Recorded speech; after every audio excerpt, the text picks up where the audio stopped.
how much has all your companies sold since you started? As of last month, 75 million. Where are we right now? We are on a flight from LAX to Tokyo. And we are in, I think, what is it, 1A? So maybe this is the 1A podcast. This is the 1A podcast. Yeah. Actually, I kind of love that. Let's have a sip of champagne and let's get into it.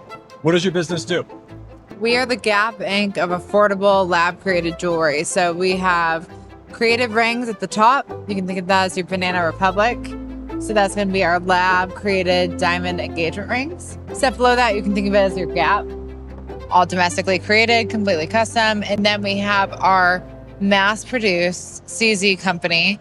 Where did this concept come from? Like, how does one just start engagement ring company? So you don't start it thinking that. I think it's so rare that you go out saying, I'm going to start a jewelry company. I'm going to make engagement rings, and you actually do just that. I think good entrepreneurs solve problems, and I think they solve their own problems first. And that's how a lot of entrepreneurs become entrepreneurs. So at the time, I was extremely poor. Started my first company with $99. Couldn't afford anything nice. How old were you? 22. Okay. When I started my first company. I started with $99 and $199 on a credit card for my first Wix site. And we ended up being the top grossing sales of Wix sites in the world within a few years. It's not Shopify, it's Wix. So like, don't get it twisted. It's not like that impressive. It's impressive. Yeah. It's not that impressive. At 22, doing things by yourself, that's very impressive. But what were you selling at the time? Mass-produced CZ gold-plated sterling silver rings. And how did you know there was a market for that though? So, true story, my crappy ex came to me when we couldn't afford groceries and he didn't have a job, never had a job. Came to me and bought me a ring. And I was like, why are we buying jewelry right now? That feels very dumb when I can't afford to fuel myself. And he was like, here you go. I go, what is it? He goes, it's a CZ ring, gold-plated. He goes, how much do you think it is? And I go, I don't know, $100. And he goes, wrong, 3. And my little ears perked up as a Nordstrom buyer who understands this market. And I went to school for apparel merchandising. I always had an entrepreneurial spirit. I was a fashion blogger at the time, like one of the OGs. And I'm dating myself by saying that. And I go, our rings today do not cost $3. Spoiler alert. But at the time, there was a margin between what people expected and what they got. And then I did research into the industry, and there's 3 foreign guys running the entire industry. Yeah, I kind of stumbled into it, and I just decided it was something I was going to try to do. Yeah. And I found rings that embodied these principles that I really wanted, because I couldn't even design my own rings at first. So I started with stacking, and that's kind of where I went with it. Okay. And I built up a foundation and a brand base where I could design my own rings. And then we found our gap in the marketplace. And then you said, which I like, not only that, I can put my own spin on it and kind of be authentic. Yeah. So how did like authenticity play into kind of building this? Because you have a very authentic brand. I think that's what a lot of people say about what you do. Well, first of all, very kind. Thank you. I think that there's a lot of delusion in early entrepreneurship, and that's what's not being spoken about, and that can be a blessing and it can be a curse. And I thought, I, knowing nothing, can do better than these 3 guys who've cornered the market because of a few key principles, which we still embody today. Claw prongs for everything, custom cut center stones that look as high-end as possible, everything stacks flush or is as low as possible. And it would be something we want to wear as women. So as someone that doesn't really know anything about jewelry really at all, or like custom jewelry, are all those things that were kind of bad quality in this space? I wouldn't say bad quality as much as poorly designed. Okay. I think there were brands doing it well that it could have been bulletproof. It was uglier than sin. And nobody wanted to wear it. And that was where the problem lay. And I think good jewelry is a dance because it's architecture, it's chemistry, it's science, it's artisanship, and it all fuels together in the same piece. And the best pieces do all of that simultaneously, which is amazingly hard to do because you have someone who's more or less a chemist dealing with casting that's doing the science part of it. You have a CAD designer who is more or less the engineer dealing with structural components. You can think of it as like the builders, I guess, is the artisans if we're relating to construction, which I think is what a lot of people think of this process as. And some people build differently than others, and you have to streamline that own process. And then you have the stone, which is a completely different component. And they all have to work together. Every single time, completely custom. Your job when you were starting out not only was sales, validating the market, Yeah. but it was also something that not a lot of other people do, depending on their business, of course. But then you had this whole actually assembling, making it, creating it. You had to not only sell and validate and market, you had to actually craft as well. Talk about like the crafting process. How did you start that? This is where the delusion comes into play. I recently was told by my book editor that entrepreneurs are guilty of driving under the influence of endless optimism. It's one of my favorite things I've ever heard. And any good entrepreneur you know is slightly more optimistic than they should be. Because you have to be in order to keep going at it. Otherwise, it's just simply not possible. If you go to what the process looked like, I think a lot of people feel like they have to have this big business plan. They have to pitch, they have to get VCs, they have to be on Shark Tank. In reality, you have to present something to the market, let the market give you feedback, and provide the market with the product that they ask for. And so our model has always been do the best we can, partially, launch a product even if it's not ready, and let the clients formulate the process in the product. And how did you discover that? How do you discover how to give them what they want? Okay, I'm just going to take one sip here when I do Okay. this. It's by accident. I think it's very rare that an entrepreneur goes in having this crystal clear business plan of if we ask this question, we'll get Y answer, and that will yield Y result, and we'll get Z product from it. I think that's 0.01% of entrepreneurs, and a lot of times they have backing, they have strategy. I think a lot of the entrepreneurs, specifically in America that you see, are solving their own problems and are sitting in the seat of their customer. And that alone gives them a competitive advantage versus the corporations that they're up against. And I think it's as simple as that. So there is no good answer. There's no good solution. You know this, you're okay with it, and you know you're going to pivot. And that's how the cycle of entrepreneurship starts. I think is one of your huge competitive advantages, which is how you drive sales and marketing.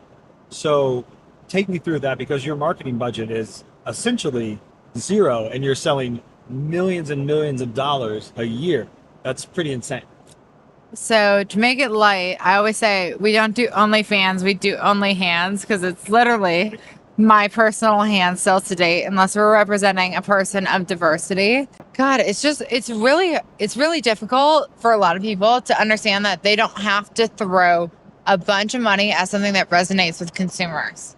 And that is the center of truth. And that's hard. Because I know small brands that have exploded overnight because their message, their founder, their media has resonated with their consumer because it represents their consumer in a myriad of different ways. I think I kind of stumbled into it by accident because I was the consumer. I hated the jewelry industry, and I still say I am the anti-jeweler. If you talk to me in an interview, anything, which is such a rogue thing to say as someone who's done a lot, 35,000 engagement rings. That's really bizarre thing to say. All run by men. In the last 10 years, things have changed a lot, which is great, but there's still work to do. I think when I started my company, it was like 99.3% of the jewelry industry was men if you take out salespeople. Really? All men. Take us through how people find this massive brand and kind of get into your funnel. So normally you don't have salespeople. Yeah, we're not an SEO driven company. We never have been. It's actually a huge weak point of ours. And I'm happy to say that Every company has a weak point, and acknowledging and owning yours is, I think, a very important part of the equation.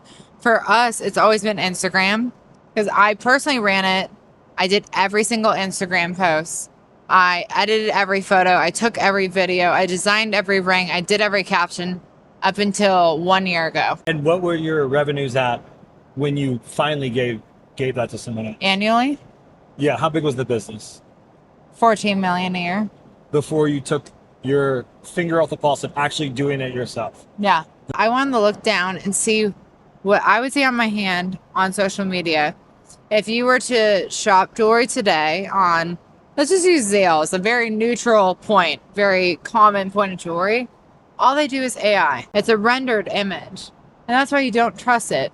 When you see a ring on top of a background, you go, well, that's not what it really is like. Show me. They weren't showing. I think consumers are really savvy. If you see a picture like this, it looks a little too perfect. Good news. It's probably AI and it's actually not real. It's taking that render and applying it to a model. I think this is why there's a little bit of trust built up in my own personal brand, in my own personal hand, as cheesy as it says. Anyone who works for me, who has had a showing with me, knows this. Women care about how other people perceive themselves. Okay. If I was going to be in line at Target, how would the girl behind me see the ring on my hand? I call it the Target effect. If a lady behind me can be like, whoa, that's way too big for that person's aesthetic style, it doesn't suit them.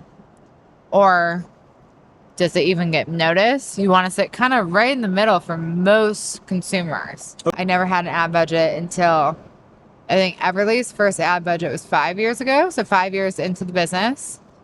We had never ran an ad until then. And it's very nominal. Let's talk a little bit more about the kind of like that startup phase, because it's an amazing like 0 to 1 story, right? Time to take a drink. Absolutely. Okay with that. You make your first sale. Yeah. What was that first sale like?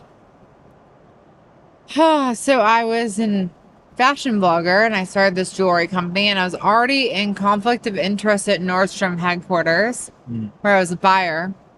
I confirmed every single person that I worked with, the amount of money I made. They said it was an issue. I was very public about this at a time where I had a really vast audience. And their lawyers reached out to me and they're like, we would love for you to take the story down. I go, is it not true? And they never responded. What I have to say is employment's a two-way street as someone who employs women all day, every day. And you can know all the conditions, but stay steadfast in what you say you're going to do. Because someone's basing their whole livelihood around it. So going back to that spot in my life, I doubled down on conflict of interest, started Everly. I shot everything myself, which I still more or less do. If I'm not hand modeling, I shoot it. If not, I have a person I train to shoot it who works for my team. I remember I had this dumb Eiffel Tower like statue that was from like Hobby Lobby. Like so embarrassing. I dangled rings off it, took pictures. It wasn't even on hands. It was in like my common area at my Seattle apartment. Right. That was the first Everly collection. Our bestseller, one of them is like a thin pave band, super neutral. It's called the Monte Carlo band. And this is so embarrassing. So all of our rings were designed and named after locations. So it was like the London ring, the Paris ring. I literally want to jump out this window right now just talking about it. So we've rebranded it. So it's now the Monte band instead of the Monte Carlo band. Okay. Because it's one of the only like long-standing styles that doesn't make sense. You're like, all these cutie girl names, and that's the Monte Carlo band. And you're like, what the hell is happening here? Right. I dangled it off like my Eiffel Tower statue and took a picture of it with my DSLR camera I use for vlogging photography. Got this wig site up, a very cheap like $20 or $30 Etsy template, and I figured I'd say, let's see what we can do. I dropped the collection. I remember getting sales. I couldn't believe anyone bought this. Okay. At first. And I think a lot of entrepreneurs have that, and I know it's an unfavorable thought. You want to be like, oh, it's so carefully curated and so beautiful. I don't think that's a lot of people's stories if they're going to be honest about it. And I had to walk every single package to the post office. because I didn't have a car because I was so poor. So downtown Seattle post office. I would go there with a big bag every day like Santa Claus. Take us through your mindset a little bit, because that would have to be. I know when I was super broke and poor, and as a real estate investor, it happens a lot Yeah. because you Common always, story. as you know, you're going through 2 renovations. Where did you kind of have this mindset of like, this is working, I'm going to stick with it and make it work, and I trust that it's going to work eventually, or kind of where were you then? I didn't have a choice. So going back to my conflict of interest at Nordstrom, again, a very well documented thing. I've taken down my former fashion blog that had 15 million hits. You can still find my stuff on Pinterest, still a Googleable thing about why I left my dream job. This is a very viral article. At the time, my partner did not have a job. Spoiler alert, never had a job. I had to provide. I had to pay rent. I had to do groceries. I had to do the whole thing without a stable income. I didn't have a choice. I remember kind of being bullied was the word that came to mind, of them being, they didn't want to have to pay me severance. And now as a business owner, I understand what they were doing. They wanted me to quit. And I did. I quit my dream job. And I remember going home and being like, holy crap, my expenses are this every month and I make this. So I have to 2x whatever I'm doing by not being full-time at Nordstrom and being full-time in my business, or I'm going to have to get a job. And I remember interviewing for Amazon headquarters to be a buyer, and their biogems were being built across from my apartment. I watched that all be built in downtown. Okay. And I'm being like, this is going to be my future. And also simultaneously being out on my deck, boobs to the ground, like literally shooting our listing pictures for Everly. And the dichotomy of that was so crazy. It was like nitty gritty, quite literally chest to the floor entrepreneurship and big corporation side by side.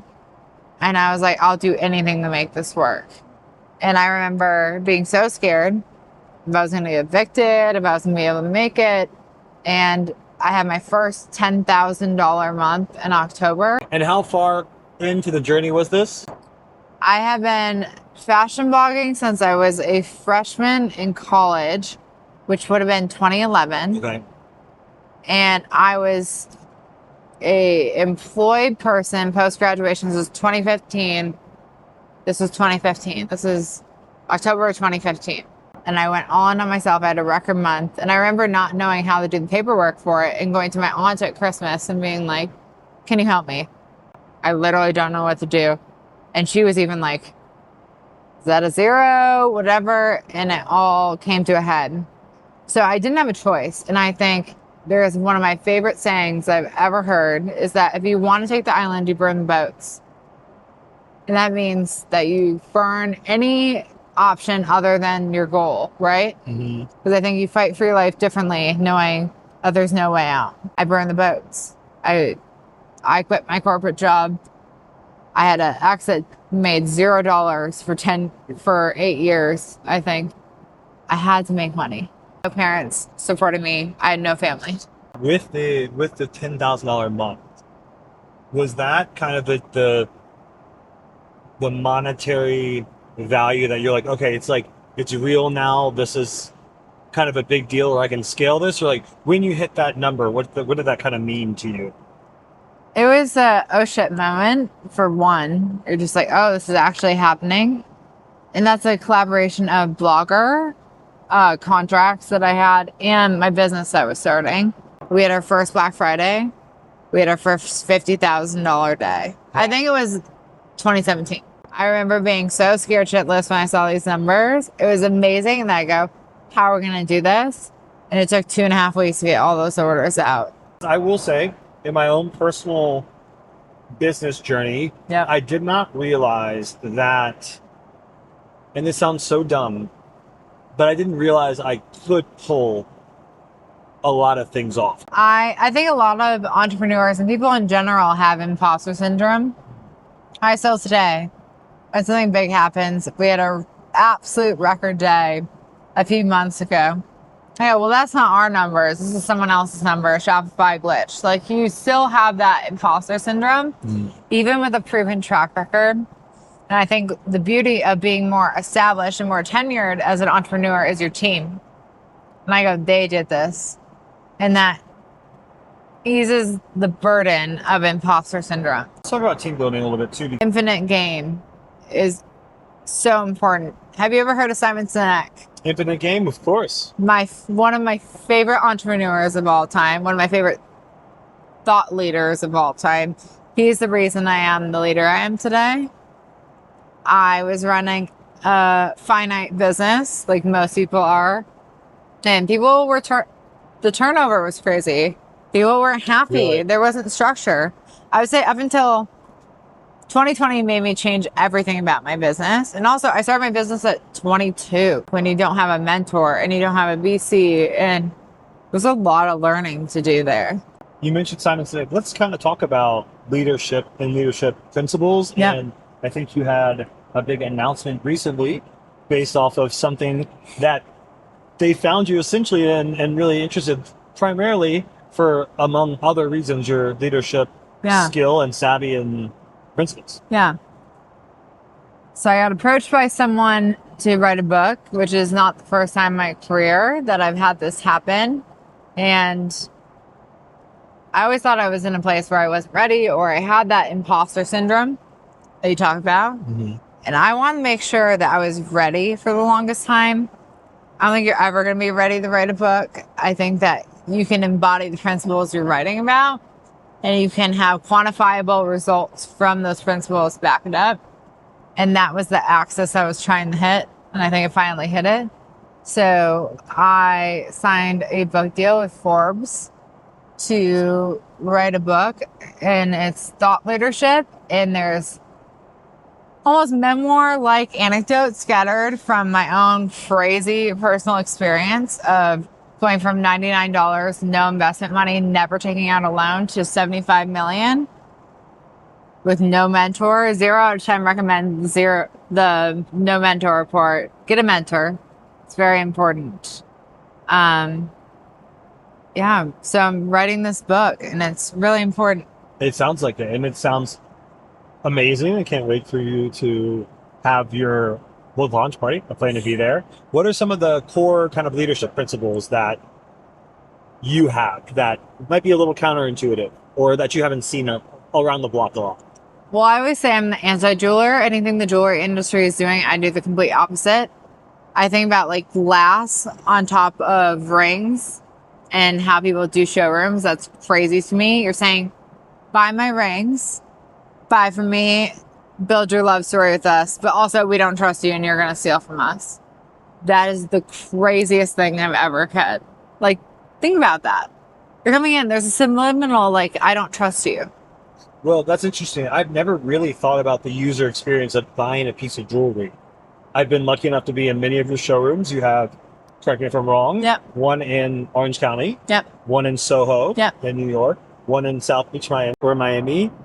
That one is now closed. I did not renew the lease. Okay. Florida's wild. Love you, but wild. Fair enough. But I think you made up for it by buying an entire building in King Street in Charleston. Yep, for our new headquarters. For your headquarters. Now take us through the user experience, because I, for one, only thing I know about jewelry is going to a million jewelry stores with my mom as a kid, as I already referenced. I love that childhood memory for you, and I'm so jealous. It was, oh my gosh, it was constant. It was almost a little much. It was all glass cases, and it was someone behind a glass case in, like a suit or whatever. And it felt, it was kind of a weird vibe. You kind of felt uncomfortable. It felt uncomfortable. Unsettling. Yeah. And I never would have thought about that until you just said it. And the subliminal is, you're going to steal from me. That's what that glass between you and the product means. Yeah. And you're pointing at it like you're pointing to a croissant at a bakery in Europe. Being like, not that one, that one. How weird. I've always thought that. And I'm like, we're not doing it. If someone steals from us at some point, I think people who understand the experience will make up from. We've never had an external LP issue ever, to our knowledge, to this date, which is amazing given our business structure. So we only do by appointment. That's how we roll. And so you think about that alone and the consumer experience and the cattle call effect of jewelry. And also there's like this condescending nature about jewelry for the long time that, oh, I'm going to tell you about the 4Cs. Oh, this is what you should do. This is ringing bells as you're saying this from your childhood experience alone. I believe in empowerment, inspiration, and transparency and price above all else. We ride and die on these principles. We do it in Instagram posts. We do it in person. We do it in DMs. We do it in emails. That's unwavering. If you want a piece, you get a price. That's it. And how about people that come into a physical office of yours? How do you kind of reflect that belief into the actual physical experience? Because it is a different experience. I enjoy coming in there, but it's just a whole nother feeling. You almost feel like... It's not an office. Nobody says it feels like an office. It does not feel like an office. It feels like a chic home. Yeah, I agree. Is what we've had the feedback of, which I love, which makes people feel comfortable. You have an appointment just for you. You have a person who's been trained to never ever land. You never get someone who's even less than 3 months on the job without having someone senior. My favorite thing for entrepreneurs, I think consumers and entrepreneurs, I have different advice, obviously. For entrepreneurs, I was always told to build the corporate ladder. I've always said I built my companies by having this thing called at the table mentality, and that you pull up a seat for someone else. There was not above or below, it was beside. People had been sitting in seats longer. Maybe that seat was more solidified. Maybe that seat was bigger. It's a seat at the table. So you build a table, not a ladder. And I think with the Gen Z and millennial employees, that's proven to be specifically fruitful for me and for other people around in my atmosphere. And for consumers, I think to be thoughtful about what you want. Do you want if you want a natural diamond, I'm not going to talk you out of it. And I think this is the dichotomy of the industry right now. Lab diamond jewelers are telling people to choose what they want. Natural diamond jewelers are saying, don't go lab X, Y, and Z. And it comes in form of a threat in education and choice, which all that should be on your own terms. Do the research, figure out what matters. And I think my whole point, whether you are doing natural or lab, is that your love should not start with someone else's suffering. Point blank, period. That's where we stand. I love that. Cheers to that. Man, cheers. Thank you for your time. Cheers. And thank you for this trip. The 1A podcast. The 1A podcast starts today. Starts now.